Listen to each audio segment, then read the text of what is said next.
व्यर्थ है, सब कुछ व्यर्थ है, व्यर्थ ही व्यर्थ है। समय बहुत खराब है, मनुष्य अपने आगे किसी की चलने नहीं देता और परमेश्वर की कोई सुनना नहीं चाहता।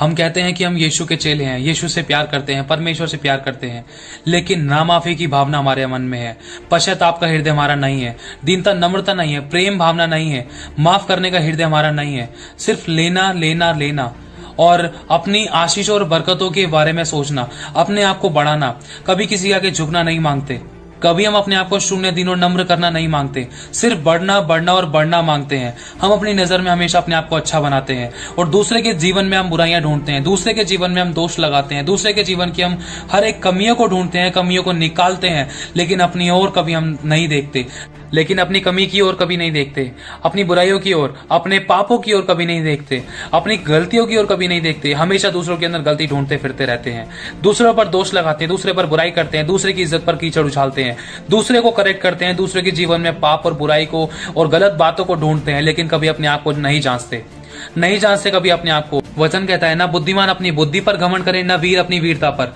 घमंड करे, तो सिर्फ इस बात पर घमंड करे कि वो परमेश्वर को जानता है और उसके अनुसार चलता है, उससे प्यार करता है और अपने आप को शून्य दीन और नम्र रखे, क्योंकि वो कहता है कि बुद्धिमानों को उनकी बुद्धि में फंसा देता है, चतुरों को उनकी चतुराई में फंसा देता है। घमंडियों का सामना करता है, वो दीनों पर अनुग्रह करता है।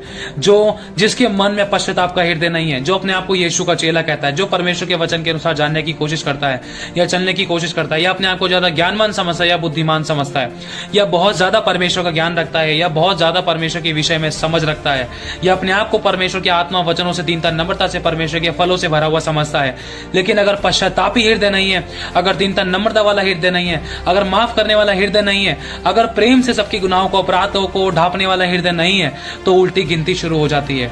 ये किसी परमेश्वर के अभिषिक्त ने क्या है, जिसके मन में पश्चाताप का हृदय नहीं है, जो पश्चाताप करना नहीं जानता, जिसने पश्चाताप नहीं करा, जो पश्चाताप नहीं करता, जो अपने आप को ठीक बताता है, उसकी उल्टी गिनती शुरू हो जाती है।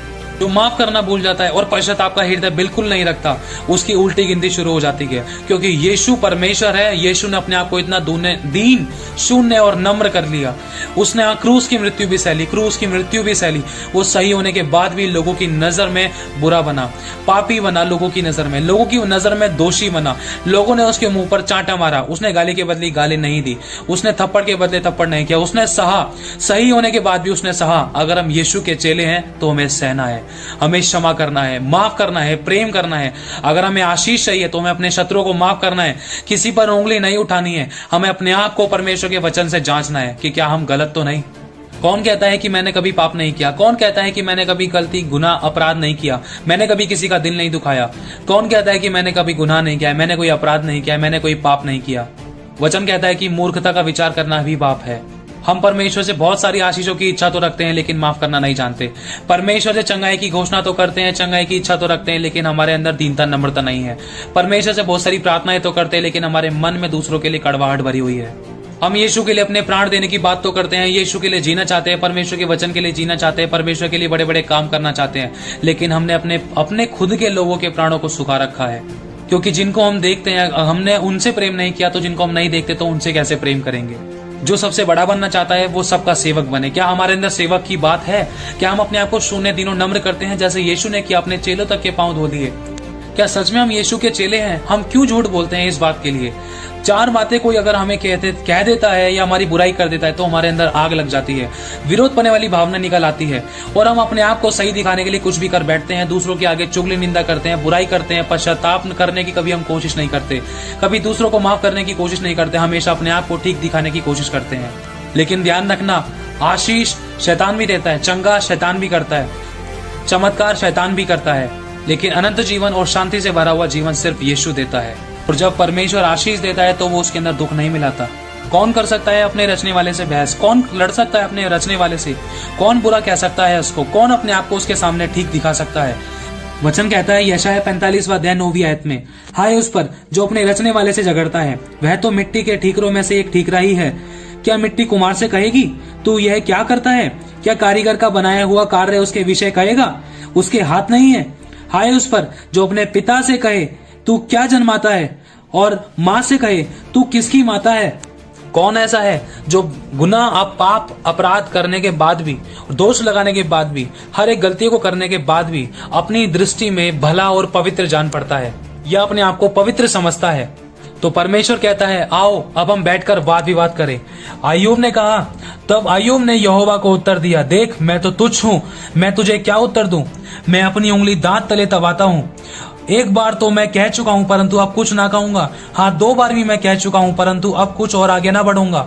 तब यहोवा ने अय्यूब को आंधी में से यह उत्तर दिया, पुरुष के समान अपनी कमर बांध ले।